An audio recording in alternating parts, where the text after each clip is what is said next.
Hello and welcome to the Andy and Friends podcast. I am your friend Andy, and in this episode, I'm chatting with my good friend Greater Good Mining, all about his Caspa mining journey. But more specifically, and more importantly to you who's watching this, is Caspa still doing okay? Are good things happening in the Caspa world? Is Caspa mining still profitable, or is it worth doing? When should you decide to turn off your miners or keep running them even if they might be losing a little bit? What about the latest Crescendo hard fork upgrade that just happened on Caspa? What's that all about? What does that mean for Caspa going forward? And then, more specifically, with Greater Good and his journey, what's his outlook for the next several months, the rest of this year for Caspa? What are some of his price targets? What is his strategy around mining and selling Caspa? So all that and more is going to be discussed in this episode, so you don't want to miss it. Let's jump into it. And here we are on the podcast with Greater Good Mining. How you doing? I'm great, Andy, and thanks for having me on the podcast again. I appreciate it. Of course. So let's start off real hot, diving into the atmosphere, burning up hot. Is Caspa dead?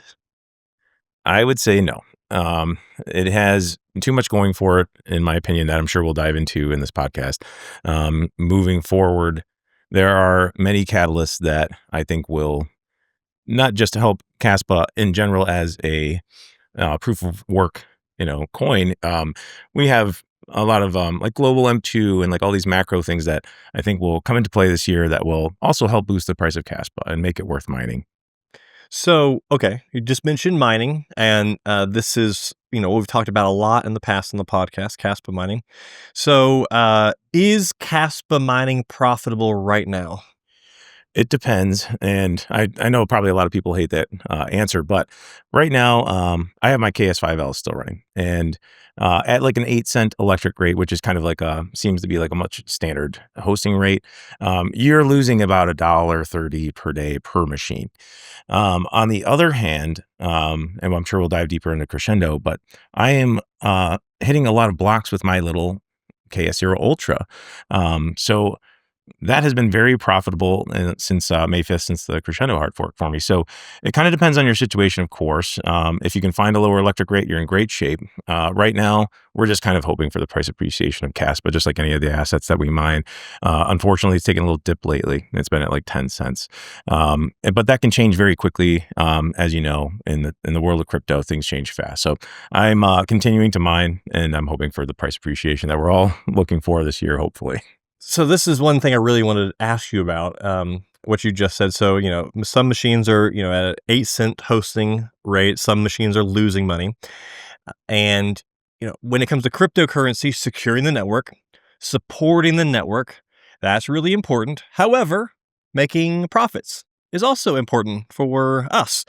So, if people watching are, losing some money mining Casper right now, where do you draw the line, or how do you think about this? How do you think about, I want to support the network, but I also want to make money. When do you turn machines off? Do you turn some machines off? Like, how do you think through that? How do you handle that? How do you strategize with that? It's difficult because you have to keep close track. And if you're willing to do that, I would be willing to shut my machines off more frequently. My mindset is if something's unprofitable for a month, I tend to shut it off. And if it stays unprofitable, I leave it off. Case in point, the KS3Ms. We've both had experience with the KS3Ms that were Wonderful experience. Just incredible machines. Very unfortunate experiences. So I have completely shut those off long ago, and I don't think they're coming back on. Just being realistic. The KS5Ls, we're already one generation behind on those machines. So there's going to be a point where I'm going to have to shut those off. Or if the price appreciates and we have the bull run year that we're hoping for, then I'll turn them back on. For now, I'm running them because we haven't seen the KS7s hit the network yet. The hash rate stayed around like 1 exahash or so. So you really have to look at obviously your power rate. And if you are willing to let them run at a slight loss, it might be worth it because sometimes people shut off and the hash rate drops. I've seen it as low as 800 petahash, and I left my machines on and I was doing just fine even though the price dropped. So it's a very dynamic situation with the cost of running the machine, the price of Caspa, the network hash rate. So if you're willing to look at all those things, then it makes sense to shut them off occasionally.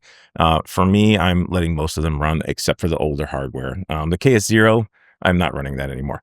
The KS0 Pros, I would run those solo. KS0 Ultras run solo, but I'm still pool mining on my KS5L, and I'm just hoping for the price to go up. Like I said, there's other options you can have too. Like maybe some people mine as a business, and some of it's you can stay profitable by mining that way. So it's difficult. I wish we were doing better. I wish we were back at the all-time highs of 20 cents or so. But yeah, shut your machines off if you need to. There is plenty of hash rate on the network to support the network at this time. I don't think we're going to have like a mass event where like so many people shut off that we're going to lose network security. In with these, because the entire market has dipped. Now Bitcoin is, as we record this, Bitcoin is still over $100,000. It's gone from a 3-month low 75K back up over 100 and hit an all-time high of 112. And so that's been great. Altcoins though still kind of sucked in terms of price right now. But like with the price dip, has Caspa mining difficulty dropped? Yeah, it has. There was a period, like I said, it was several months ago. I did a video. I was like, turn your miners back on because the hash rate is down into the 800 petahash range. And if people weren't watching the hash rate, like I kind of obsessively do, they wouldn't have known that their little miners became profitable again for several days or weeks until people started noticing. Sometimes it takes a while for people to pay attention and notice. So yeah, there was you could see the hash rate drop off with the price dropping, and I do have a feeling maybe some of those older machines like the KS3Ms. I've had mine off for a while. I have a feeling there's probably some farms that maybe have to shut down. Businesses do have to stay profitable. I can take a little bit of a risk and pay a little cash out of pocket to yield more coin. Because I'm in that situation. But if you're running a large farm and you're running KS3Ms, you're going to have to shut them off. You can't just continue to lose money like that. So yeah, I did notice quite a dip in the hash rate. All-time high hash rate was like 1.5 exahash and down to 800. That's almost half the hash rate. Yep. That doubles your profitability. So keep an eye on the hash rate, you guys. How quickly does Caspa's difficulty retarget? I don't know that answer, but I've seen it change frequently throughout the day when I'm looking at it. So I don't know what algorithm they have in place to readjust the difficulty. Sorry, I'm not sure about that. I assume it's significantly faster than Bitcoin's, which is every 2 weeks. It must be because I've seen it change day to day, and even within like a 24-hour period, I've seen it change. So I don't know the time frame, but it's quicker than Bitcoin. So is it part of your is it a daily habit that you check the difficulty and hash rate to determine some of this? I check daily. I don't act on the information daily because I would probably lose my mind. I'm in it for the long haul, but I have to be smart about at least midterm and some short-term plays and movements like with how I'm managing my farm. So I check daily as kind of a habit. I just want to know where we're at. Yeah. And I check the price and things like that daily too, several times a day. It's a bad habit. But yeah, I check frequently, but I don't always act on it. Sometimes if it's low for like several days or a week or so, I will, like I said, do a video on it to try to let other people know, like, hey, maybe turn your miners back on. But yeah, it's something that I hate to say it, but you probably shouldn't let yourself lose your mind over it on a daily basis. Yeah. I'm a crypto mining YouTuber and I'm deeply into Caspa, so I'm in a different situation than probably the typical home miner. So for me, I want to keep the audience informed and make content on these kind of things. So that's probably why I check it more frequently than other people. How much of a loss per day that would you need to see before you're like, okay, I think I'm going to turn this machine off at least temporarily, maybe forever? Like what is that metric? I have an idea in mind of like I want to make sure I'm yielding like at least 150 Caspa a day with my KS5Ls. I've seen it as high as 180. So if the yield's good too, because that can change daily. The profitability, I don't want to lose more than $1 a day per machine if I can. Unfortunately, today while I'm away, where I'm losing $1.34 per day. If it gets up to something like $2 per day, I kind of feel like that's more than I need to donate to the network as far as like my own cash goes to support it. So I'm okay with losing $1 a day on a machine. Um, and I have other machines that make up for it profitability wise. So I kind of balance out. But I would say if you're losing, more than $1.50 a day, it might be a good idea to shut the machine off and either wait for the price to go back up, or wait for the difficulty to go back down. Yeah, and of course, everybody's gonna have different electricity rates and different situations where their miners are and stuff. So I guess it's in different machines. So it's all gonna depend on all those factors for you, who is watching this. But like for those who maybe are thinking about turning machines off or want to buy more machines or don't have any exposure to Caspa mining right now, at this stage of the market, based on what you're seeing out there in the world of Caspa and maybe crypto at large, why is Caspa worth the consideration? Maybe just to acquire, but or to mine in this case. There's different ways to go about it. And if you're looking at a new miner, you have to be very careful because of the tariffs, unfortunately, at this point. They are profitable to KS7s right now. But every time we see new miners come out for Caspa, the difficulty rises and the profitability goes down rapidly lately. But there's other ways to do it. You can buy used equipment very cheap now because people in a situation where they don't want to run at a loss are dumping these things. I've seen in Discords, marketplaces and things like that, people selling them for like $100 a KS5Ls. So it's something that you might want to consider if you're thinking about mining. You don't want to take too big of a hit. You don't mind buying now what is considered to be like one generation behind in hardware. Maybe buy a used miner, and you could even just sit on it. And if everything happens the way I hope it will, that hardware is going to appreciate. It's difficult to know what will happen in the future, but in the past, every cycle, it seems like I've always hear stories of people saying, I bought this miner and now it's worth $800 more than I bought it, or double, quadruple the price. So especially with the tariff situation, not a lot of people are going to want to buy new miners and pay the tariffs. So if you're looking to get into Caspa mining right now, it's difficult because if the cycle repeats itself, we're expecting hopefully a bull run this year. You might not be able to mine that value back by the end of the year, but the hardware could appreciate, and wild things have happened in crypto. The price of the asset could suddenly jump up, and then all of a sudden you're making tons of money per day. So it's a risk that you have to evaluate for yourself. If you have the capital and you want to get some exposure to Caspa and you want to mine, consider maybe buying some used hardware. That's kind of what I think basically at this point in the game. Yeah, I think it's super unrealistic to think about this hardware appreciating long term. Short term, though, it's absolutely like a possibility. Like you just said, it seems like every cycle where we've had machines like this, that's happened. Coin or token goes up in price, machine all of a sudden is 2 or 3 times more profitable. Well, guess what? It's going to be 2 or 3 times more valuable to buy or sell that machine. So that is certainly a consideration. I mean, right now, are you trying to scoop up some of these bargain basement deals? What do you? I'm keeping an eye on Discords. I had an opportunity to buy some Bitmain KS5s, and I thought too long, and it wasn't even that long. It was like maybe like a half an hour, and they were already gone. There was like 15 units that were at a marketplace that I watch. So I would definitely buy those machines, honestly, in my situation, because I would like to kind of average out my cost per machine and my hash rate. Yep. I paid retail reseller retail prices last year for my KS5Ls, but now to be able to double my hash rate for $300, I feel like I really want to try to do that before everything goes crazy. And if I lose $300, and I'm in a position that's okay, and you might not be, so don't go crazy buying these things.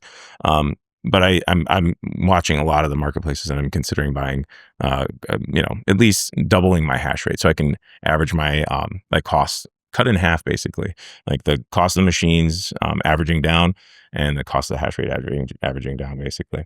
Yeah, dollar cost averaging is not just for cryptos. Mm-hmm. You can also do it with hardware and other things too. I mean, is it a valid strategy to look for deals on machines and stuff and just keep it in a box in your garage or something? People do that, yeah. That's one of the things I was considering doing. Like, I don't mind holding onto the hardware. I've got room in my garage, and if I can sell it for 4 times as much, it's a 4x on my money. So there's a lot of opportunities in crypto to make money just other than buying the coin. The hardware, can become valuable again, depending on what happens with the hopefully bull run this year if we have it. So, For those who are listening to this, maybe you've watched the our last podcast we did together, which was also in Las Vegas. Yes, Yes, that was like a year ago, it was. Yeah, or maybe almost a over. year ago. Yeah, Yeah. and hearing your story with Caspa, and you've had a lot of success with Caspa mining, and including the fact that like one of your machines mined close or over 1 million Caspa, just that one machine. So you've had success with Caspa. If you haven't seen that, go watch it. I'll link to it below, or where in a place that YouTube lets me link it. But have being a person who has a lot of Caspa, and we've talked about this off camera. A significant portion portfolio and stuff like that. That is for some people feel a lot of pressure, feel the weight of that, and given that Caspa's all-time high was nearly 21 cents, and at least the low over the past 3 to 6 months was just over 5 cents, so a 75% drop in price. For those listening, I'm always curious to hear insights from people who, with larger positions experience this. It might be disheartening, and it might be tough to deal with, and for the people especially who haven't been in crypto for a super long time. So I'm curious, how did you? How have you dealt with that? How have you? Has it felt? Do you deal with those emotions? How do you think about that? Like, give me your thoughts and process through that. Yeah, it is. It is difficult to watch it. Yeah, we were riding high last time we were in Vegas because Caspa was around 20 cents or so at that point. And yeah, it's been not can't sugarcoat it. It's been very hard. Like it's been difficult to watch it go down to as low as 5 cents. Especially like even the miners and everything like that, not just the bag that I'm holding. But I do believe in Caspa's like narrative. I do believe that it has a very good chance to do well going forward, not just this bull run, but I think it has the legs to run over several bull runs. And I feel like if I can continue to hold what I have, I'm in a position where I can. And if it doesn't make sense for you, don't hold if you can't, but I can. And I feel like I am willing to deal with the short-term pain for the long-term gain. I want to change my life, and crypto has changed my life so far. It hasn't been that long, and I've been able to change what I do, and I really love that. So I am looking for more of the life-changing like results, I guess you could say, from crypto. And to put it bluntly, I'd like to be able to make more money out of the position that I'm in. And I feel like I'm in a rare position that I don't want to give up easily. I don't know if there's another project that I could get into this early anytime soon that would potentially give me such great results and have held this long. And if you look at the cycles and you kind of believe in the cycles to some extent, we haven't hit altcoin season yet. So I am willing to take a little bit more risk that to get the like outpaced rewards, if you know what I mean, like the asymmetric bet, I guess you could say. So I'm willing to hold, like all the way down to 5 cents. I held all the way down to 5 cents. I'm glad we're back up to 10, not gonna lie. But I see it going so much further in the future. And if you research it deeply, I feel like it has such a great future that I'm willing to hold it for a while to make sure that I can get the most out of it, basically. How are you able? Is it just thinking about? Is it just thinking about the potential? Is it just seeing other people? Is it just your own personal conviction about Caspa? Like what uh, allows you to have a longer term view of it and to go, I think better days are ahead, so it's worth the short term pain to get that longer term gain. Whereas a lot of people can't make that leap. Like what do you do that lets you make that leap? Um, so another thing that we've talked about before, I believe in the previous podcast, was the way money works. And unfortunately, uh, we print to get out of problems a lot. And I don't think we're out of that, out of the woods on that. We were downgraded from like AAA, Moody's, our credit score, our country's credit score is downgraded. Um, I just, I kind of look at all of that too. It's not just the project, which I do believe in deeply. You guys know if you follow my channel, but I look at the way the world kind of works, unfortunately, right now with money printing and the way we have to get ourselves out of trouble with debt and things like that. So I look at it like the whole picture, and I try to think, we haven't solved money problems yet.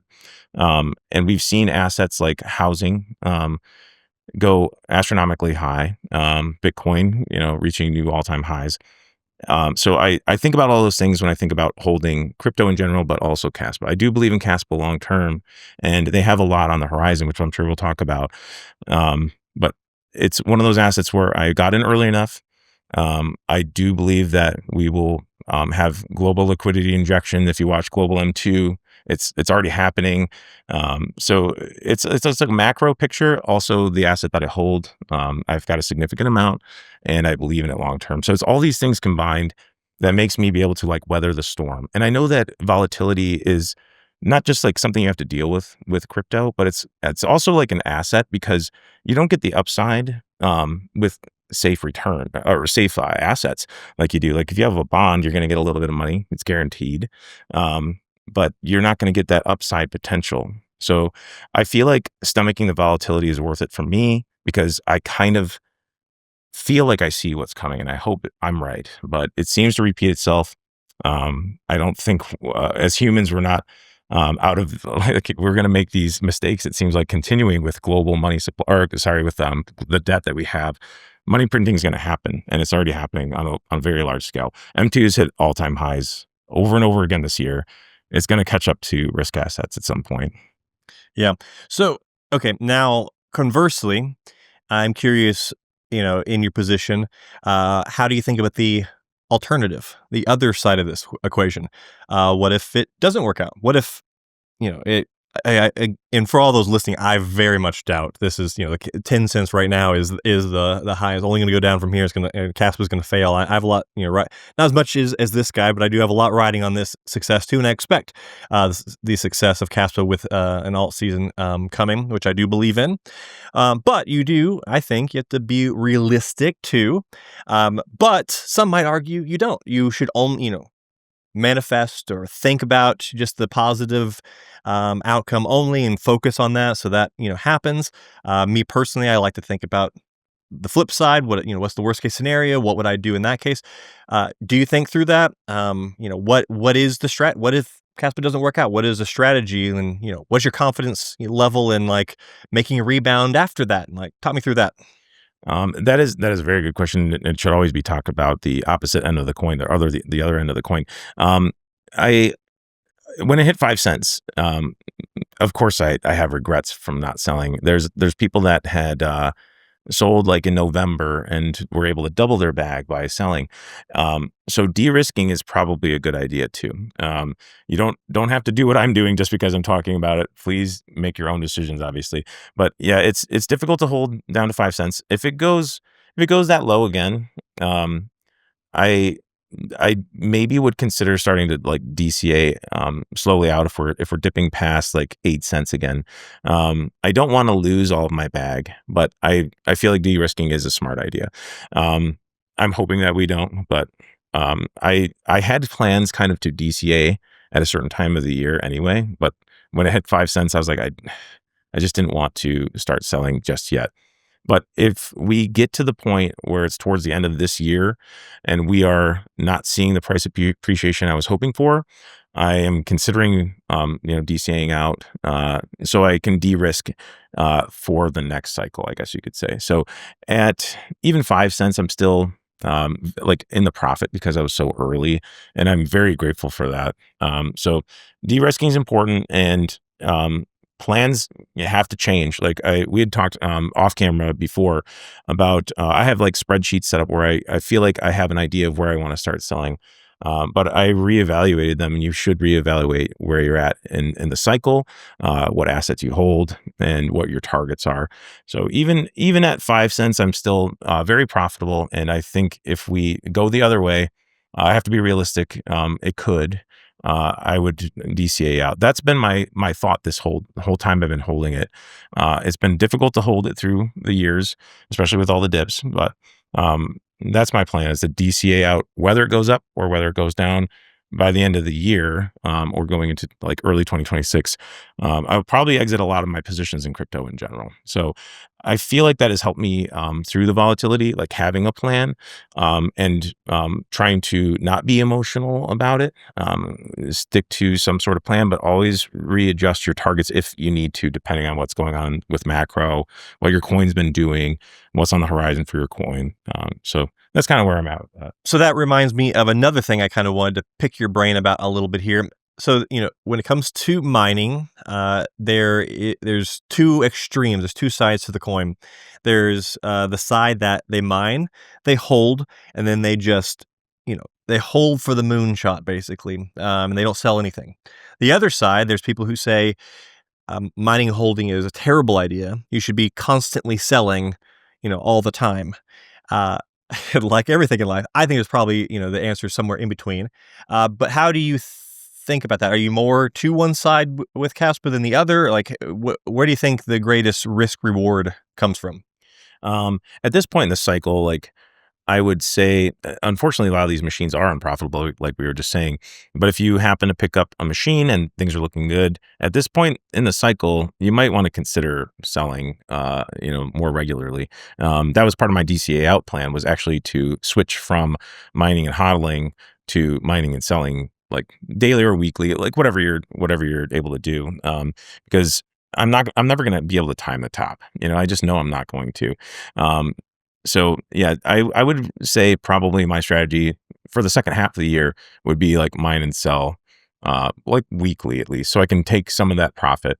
Mining and hodling, I feel like makes a lot of sense in the bear market because you never know which coin might pop off. If you pick good coins with good narratives that are mineable, you're hoping that they're gonna, like you said, moonshot or at least appreciate. But I've already learned my lesson to some extent because I've mined and hodled a lot of GPU coins that have unfortunately really done nothing. So I wouldn't say it's a waste of time because it's a lesson also. Mining and hodling GPU coins that haven't done well. If I would have took profit, I could have flipped it into something like Bitcoin that I know for sure. I really deeply believe that will do well for decades to come. Some of these smaller projects that I've mined that have been profitable, um, you never know, but I probably should have took profit. Hindsight's 2020, but I feel like going to a next cycle, I would consider mining alts for profit and maybe switching into Bitcoin. It just depends on how this cycle goes, really, though. Yeah, and probably also what stage the specific crypto or coin you are mining is. So Caspa, as you said a little earlier, the recent low of 5-ish cents, 5.5, 6 cents, we have rebounded. We have bounced back up, and I looked earlier, and we were basically at 10 cents, just like a hair under 10 cents. And probably some of that has to do with the Crescendo hard fork, just the news of things happening, which is a pretty big deal for the Caspa community and Caspa world. So I was hoping you could kind of explain what the hell that is, Yeah. and why that matters. Yeah, the Crescendo hard fork has been worked on for a long time. It's a pretty big event. Happened on Cinco de Mayo, which makes it even more fun. So Crescendo hard fork, we went from 1 block per second, which was already a very fast network, to 10 blocks per second. And that's just part of the story. We already had KRC20 tokens that were mintable. We had that event that happened like last year, and that helped mining rewards and pump the price and things It like was that. big pump in the mining price for a little while. Definitely appreciated that. I was hoping it would last a little bit longer. Yeah. So the other part of the Crescendo hard fork that is exciting is that we have the ability now to build on Caspa, almost like you could build on Solana or Ethereum. There's Casplex, Egra. They're working on EVMs for Caspa. So there'll be layer 2 EVMs that it'll be compatible. So things can be ported over very easily for devs that are fluent in Rust, the Rust coding language. So it makes it so much easier for developers to build on Caspa. It's MEV resistant also. So I feel like the price appreciation for Caspa should kind of somewhat mimic these other chains that have those capabilities. We're still very early to that, but the goal hopefully is smart contracts from Sparkle, another company that's working, and potentially stable coins going in the future also. So anything that should be could be built on Ethereum should be easily built by the devs ported over and working as a layer 2 on Caspa. So this should bring liquidity to the Caspa ecosystem, just like the minting of the KRC20 did. It was more short-lived. The KRC20 tokens kind of only exist on the Caspa chain, but we already have like NFTs also. So anything that Solana or Cardano or Ethereum can do, Caspa can do, and be MEV resistant, decentralized, and you can mine it. So you can't mine Ethereum anymore. So if you're looking for, the chain that has kind of more potential going forward that you can mine, I honestly think Caspa is like kind of a no-brainer. You should have some exposure, in my opinion. So, for those who don't know, Bitcoin block time, roughly on average, one block every 10 minutes. So Caspa is already in a fairly different league in terms of speed at 1 block per second, but 10 blocks per second is wild. But I don't know. So you started talking about Casplex. I don't know very much about Casplex. So it's layer 2. It's a layer on top of Caspa. Casplex is like a team that is building the layer 2s. Okay. Yeah. So Casplex is like a nonprofit team that is building on Caspa. Okay. And so is Eager Labs that I had mentioned, and then also Sparkle. Casplex, if I remember everything correctly, is working on the EVMs. Eagra is also working on EVMs, and then Sparkle is working on smart contracts more specifically. So those are just 3 of the big ones that I know of, and I know there's got to be more that are working in the background right now to build, because like I said, Rust and the Crescendo hard fork also make it easier for devs that have experience with Rust, which is supposed to be an easier coding language, to like port over all these decentralized apps and DeFi. All of those kind of things that are built on those other chains should be very easily ported over to the Caspa layer 2s that are being built by Casplex and Sparkle and Egra. Yeah. So these layer 2s, they are building EVM compatibility.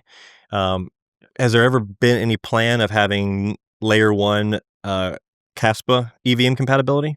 I think that they didn't want bloat, like the UTXOs. So they want to do it on another layer. Okay. Yeah. They, from what I've read, they are worried about UTXO bloat on the layer 1. They want the layer 1 to be light and free.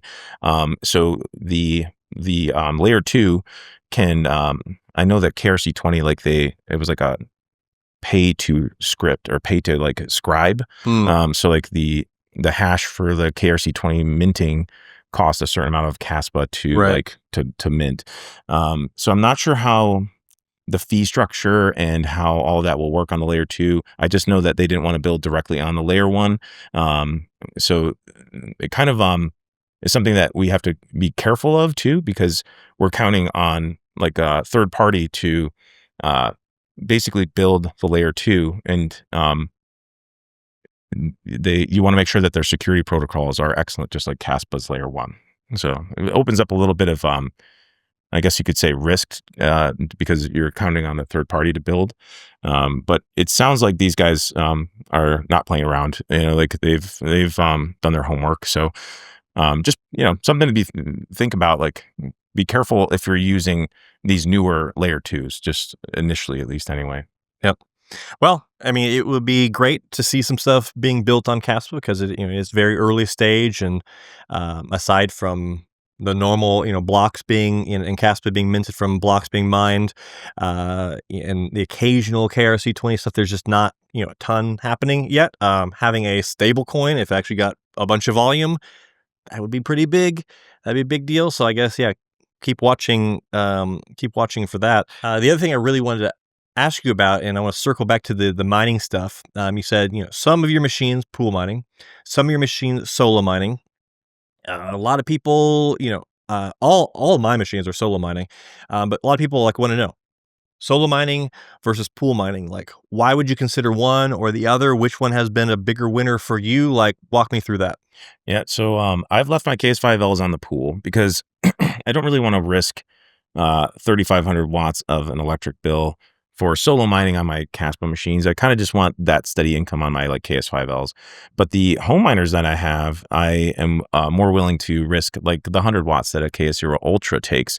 So, and I've done well. I did a video recently where I started solo mining with my KS0 Ultra, and I was hitting like a block every day or sometimes 2 blocks a day for a while. It depends on luck. But with 10 blocks per second, we are kind of more likely to hit a block, even though it's a smaller reward. It went from like 55 Caspa per block down to 5.5 Caspa per block at this point in the emission reduction schedule. So the rewards are less, but as a small home miner, you are more likely to hit the blocks because we got 10 blocks per second. It is also kind of nice because we are not like, I guess that's the word I'm looking for. Like big companies like Mara, these big farms, they could solo mine if they, I'm not sure if they're solo mining at this point, but they can solo mine because they have such a massive farm and they can take the I risk. mean, they have their own mining pool, Yeah. but only their machines are on it. So they are basically solo mining by being their own pool and mining and pool mining. Right. Thank you. Yeah. So they're gonna at 1 block per second. They have like they're very dominant. Like those kind of bigger farms are very dominant at solo mining. But since we have 10 blocks per second now, there's a higher likelihood that your machine might be able to kind of like solve that block before some distant farm is even aware that the block is available to be solved. So that's something that I've read and seen, like in Shai Ryborski's video that he's done recently, in like different publications that I've read. The smaller home miners have a better chance of hitting blocks because now we are at 10 blocks per second. There's more blocks distributed more frequently. So smaller home miners have a better chance. And if you don't know what, just at like highest level possible, what the difference between them, what is solo mining and what is pool, what's the difference between the two? Oh yeah. So solo mining is you're taking your hash rate, you're pointing at the network, and you're risking your like electricity to try and solve the blocks yourself. And you get a higher reward when you solve those blocks yourself. But if you're pool mining, it's like a whole bunch of people all putting their resources together to try and solve that same puzzle. So you're going to get more blocks solved when you combine your hash rate together, but your reward will be distributed amongst everybody. So you're getting a much less amount of Caspa per day. If you hit a block with your Caspa miner, you get 5.5 Caspa. I'm talking about a KS0 Ultra now. If you pool mine a KS0 Ultra, you're getting 1.6 Caspa per day. So like I have a 1 month test I'm running on my KS0 Ultra. So far, the solo mining has far outpaced what I would be getting if I was pool mining. So like I said, I was hitting about a block a day, 5.5 Caspa per day versus 1.6 Caspa today or per day. I'll take the 5.5 Caspa per day every time. So And the idea, like, and I know I've heard Shai talk about this, but other people behind Caspa have mentioned, with doing 10 blocks per second, that has massive repercussions for solo miners, just way higher chances of hitting blocks. And 5.5 Caspa today at 10 cents per Caspa, all right, so what? But if things take off and Caspa is significantly higher in price, 50 cents per Caspa, $1, $4 or $5 per Caspa, dare I speak it out loud, then 5.5 Caspa per block and hitting, one of those every day or every other day on a little $500 to $700 or $800 machine, that's decent income for very little power. So do you think that this, this could change kind of home mining if this whole experiment is successful? I think so. I mean, that is why I've held on to a lot of my small home miners, and that's why I continue to do videos on these small home miners because we do have a fighting chance with 10 blocks per second as a small operation. I feel like that was kind of it seemed like that was their plan. When I look into like what Michael Sutton and Jonathan Sampolinsky and Shai have kind of been standing for over the years is like decentralized proof of work network where everybody has a chance. And I think that's why they probably made the emission schedule so aggressive also because GPU miners, if you were GPU mining it and you held it, you had a very good chance of making really good money and accumulating quite a bit of Caspa. And I don't want to say anything bad about any of the other networks, but ASICs hit some of these other networks and haven't been able to like hold their value at all. Like Radiant and Aletheum, and maybe even Alio coming soon to a Hmm. theater near you. Um, You've seen Caspa's this movie before? seen this movie before. And people lump Caspa into the same category as those other projects. It seems like, as far as like, I bought this home miner and now I paid $400 for a Caser Ultra and now I'm not making any money. But I think that Caspa had a plan going forward to try and keep the network decentralized. And I think that's why they have designed everything the way they did. If you got in early with GPU mining, you had a very good chance of being very successful. ASICs hit the network, the hash rate went up. But then big players like Mara stepped in. But now we're catching the tail end of that, and we're 92% mined almost now. So even if Mara mined the last 8%, 100% on their own, that still means that a very large chunk of the network has been supported by smaller operations and has made those small home miners profitable. And if you watch Shai Ryborski's video that he did recently, he mentions, smaller home miners, like kind of more specifically, like we have a fighting chance. So I appreciate what Caspa did. And what, like a lot of people dog the emission schedule, but I think it was one of the features that kind of helped it grow also. So Yeah. So you just mentioned Marathon Digital, the Caspa mining boogeyman in the closet.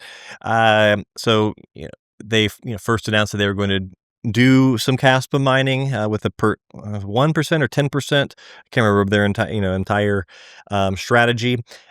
Much to the extreme wailings of the Bitcoin community, screaming about how dare you do something other than Bitcoin. There was that, and then later, I think it was this year, revealed through their updates to shareholders and stuff that they've been selling most of the Caspa all along the way, not holding. So I'm curious, as someone who's deep in the Caspa world, what are your thoughts on these decisions they've made?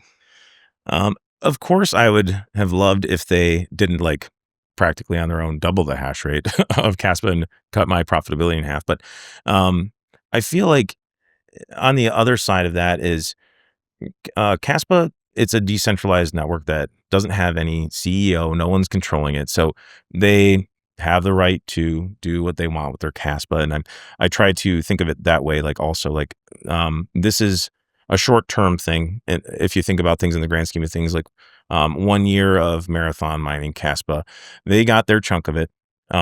They've created those Caspa coins. They're out there now.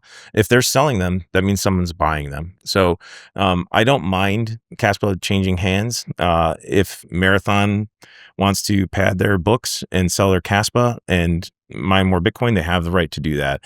And like I said, I'm kind of encouraged with the fast emission schedule, because being 92% mined, like I said, if Mara mined that 8% all on their own, it wouldn't change the future of Caspa. It's a little bit of short term pain from them selling, I'm sure, but with 28 billion Caspa tokens available, their whatever amount that they sold is kind of like a little bit of a drop in the bucket.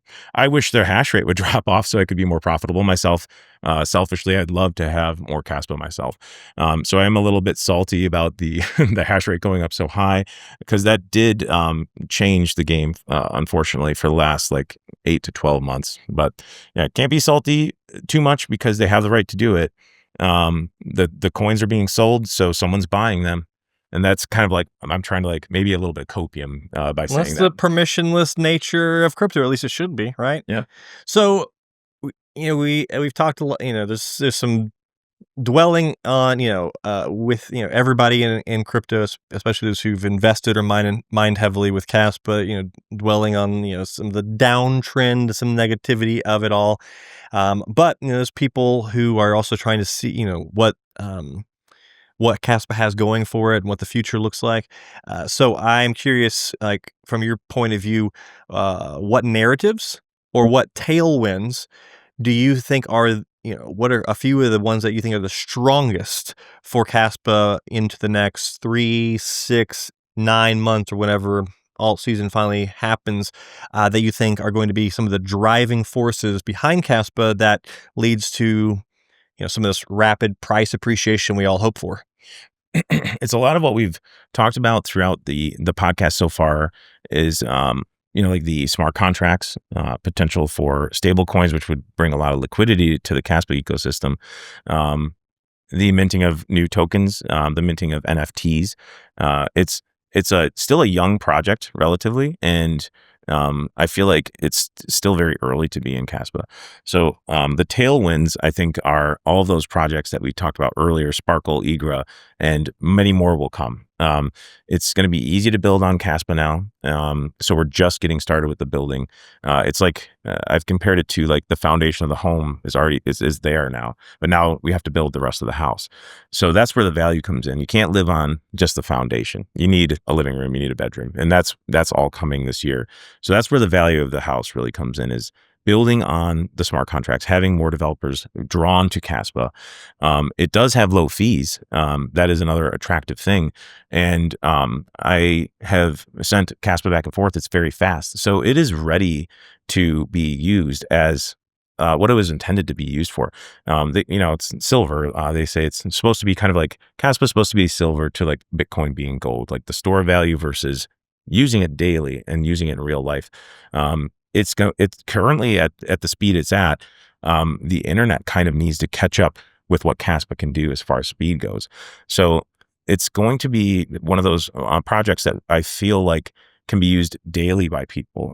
You could, go to the store and buy something, and it can be as faster than a credit card. I've also like seen and read that merchants could use their own node to like do their own transactions. So they would be the beneficiary of like the fees from their own node. So say if you were into Caspa, like and you wanted to set up your own shop or something like that, you could use your own node and set up your own equipment to like accept payments. So it's very cool, like all the things that could be coming for Caspa. It's not just I'm sending you empty blocks back and forth now. It's going to be tons of fees, tons of extra devs coming and building. So the tailwinds are everything we talked about, and the potential of kind of taking some of the market share from like some of these other projects like Solana. It goes down sometimes. Cardano is kind of centralized. So I feel like there's a lot going for Caspa as a proof of work block DAG that we could take some liquidity from some of these other projects. So something you mentioned earlier, which I am absolutely a massive advocate of, which is, before we get to the bull run, before things are going crazy, plan out, what prices or what percentages or however you want to do it. Some have a plan. Just take time now before things are crazy to have a plan for how you're going to take profit, because take profit. Like, you don't want to be a perpetual bag holder. You don't want to be a permanent, forever community member and nothing more, So like take profit. So with Caspa being a huge position for you, you've already talked about your spreadsheet. What are your realistic price targets for Caspa? And is it that this year? Is it beginning of next year? When are you eyeing? I've looked at that a lot. I use market cap of sometimes just to like play around with different tokens. Good tool. Yeah, market cap of is pretty cool. I compare it to Cardano. I've said that a lot in other videos because I do feel like Caspa might have a similar run in my mind. Because if you look at the previous bull run, Cardano was a newer project. It didn't have like a very large price tag yet, and it has similar things that what Caspa can do. I honestly deeply believe Caspa can do them better if everything's built out the way I think it should be. Most things can do things better than Cardano. Yes, this is true. So that gives me hope too. Like I feel like Caspa can probably beat Cardano in many aspects. So I feel like realistically it should be able to hit a target like that.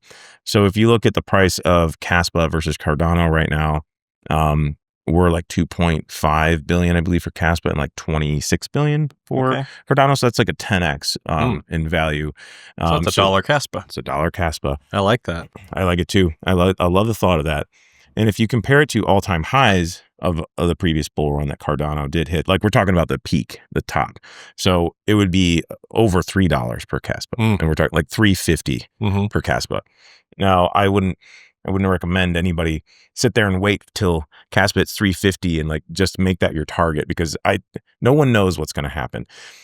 Also, we have to have everything fall into play, and it has to kind of happen quickly. We're in almost June now, and if we're talking about cycles like repeating, like 2025 or into early 2026, if we don't have really decently developed smart contracts, like layer twos with the EVMs, like actually functioning, we might not get all that liquidity that we're hoping for. So I don't want to count on the $3.50 price tag. So my thought was I'm going to probably DC out more on timing of the cycle versus like price targets. And my like stepped approach is based a little bit on price targets, but I want to take emotion out of it, and price is going to create emotion for me. So I'm more of like a timing kind of person with a large like time frame. I'm talking like 6 months. I would probably DCA out no matter what the price. But if it hits certain price targets, I will change my strategy to DC out a little bit more aggressively. My price targets are weird because I don't want to count on 20 cents, 30 cents, because I think those are going to be resistance levels, because the psychological even number, like, oh, it's 20 cents, 30 cents. I want like odd numbers. I'm going to do like 27 cents. It's like $100,000 Bitcoin. Yeah, exactly. Yeah, it's like hard to want to like just those round numbers, like the 10, 20 cents, $100,000 Bitcoin. Like people think, oh man, that's it, I got to sell. Or there's probably tons of traders that have those targets also, that are going to just dump, like when it hits that. And I'm never going to be able to catch that. I'm never going to be able to react fast enough to say, okay, it hit that target. It could be at 4 a.m. when I'm sleeping, and all of a sudden it dumps back down like another 2 cents. So I do want to try to take the emotion out of it. That's why I'm trying to like work on the spreadsheets and adjust things if I need to. DC out over like the last half of the year into 2026, maybe. Maybe I'll hold a small moon bag. We had talked before. Always keep a moon bag. Yeah, yeah. I was thinking I was going to keep like 100,000 Caspa as my moon bag, deeper into 2026 in case something wild happened. Like if we get the smart contracts late in the year, I don't want to dump it all. And I don't know if I will dump it all. We'll just see how it plays out for the last 100 grand. So lots of people, the really crazy, passionate Caspa people are like, $5 a cycle, $10, $25 a cycle. What do you think about that, or what do you say to that? I I I know like people like have a lot of faith in Caspa. I do too. But the trouble is like Bitcoin's going to be taking a lot of the attention right now, because we have sovereign nations accumulating and setting up reserves. They're not buying Caspa, guys. I'm sorry. They're not buying Caspa right now. If they are, they're doing it very quietly because it's only 10 cents at this point. But I don't think we're going to. Also, the other thing is we have so many other coins this market cycle. Like there's many thousands of more coins that are around to take liquidity away from Caspa and good projects. So even though I have a lot of faith in Caspa, and I feel like we're going to do well, but I think that setting up a price target of $5, even people taking $10, is very unrealistic. We'd have to take such a large share of the market cap, the past like the total three, like Bitcoin, Ethereum, and all that. We'd have to take a very large chunk of that to make it to be a $10 Caspa. Don't forget, there's like 24 billion Caspa circulating right now? The market cap has to move a lot for each of our coins to go up that much in value. So be realistic, guys. Yeah. My personal price targets, I'd be thrilled with 50 cents per Caspa. Of course, think $1 this cycle is totally possible. I think there's a world where you could see $2 to $3 Caspa if everything, all lines up. Anything beyond that, like, I hope that happens. I hope you have some when that happens. I will not have the majority of mine, if or when that happens. So here at the very end of the podcast here, I'm curious, if you had some takeaways for someone watching this, maybe it's about Caspa in general, maybe it's about specifically Caspa mining, for people watching to think about or take into consideration given the current market, where we are right now, what are those takeaways? I would say, like, don't ape into the brand new hardware at this point. Like, I feel like you might be setting yourself up for failure at that point if you're buying like the most expensive, newest Caspa miners this close to the bull run. That could change. I don't know what will happen, but be careful with like aping into that kind of thing at this point in the cycle. Make a plan, like you'd said. That's the most important thing. Try to make a plan for what you're going to do if you have a decent bag of Caspa or any crypto, because things can change very fast. Um, I've seen things happen where you can't even like sell your coins on an exchange when something fast happens. Like there's been rug pulls that you guys might have seen over the last few years where people are trying to dump a coin because there's news of a rug pull and you're stuck, you can't sell it. So not that that's going to happen with Caspa, not talking about a rug pull for Caspa, but Caspa rug pull incoming. no, not talking about a Caspa rug pull, but things can happen so fast. And like I said, I'm never going to be able to time the top. So just have a plan. If you're trying to take profit, don't ape into, like hardware that you can't afford. Just be realistic about your price targets. Everybody wants their coin to go to the moon, and I do too. But just be realistic, I guess I could say. Don't get in too far over your head, obviously. You're going to see FOMO, that's going to be coming soon. People are going to be like, oh, shoot, I should have bought more of this or that. Like the time is now, or the time was over the last few years to get yourself positioned for this bull run. So if you're seeing this and you're new to crypto, just be careful. Be careful. Realism, being realistic, that is something that is in short supply in crypto. So I think is extremely great advice.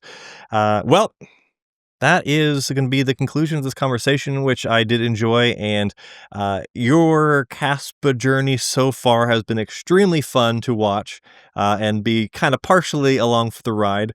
So I'm really hopeful that I'll get to do another couple of these podcasts in the future, and it'll put the first one we did together to shame. Yes. Because Caspa will be doing so well. So I'll definitely want to be here to document it. As per usual, for those who are interested, I will put Greater Good Mining channel info all down below and all that good stuff. But thank you very much for being on the podcast again. Thanks for having me. Andy, next time it'll be in our Lamborghinis. We could do the podcast.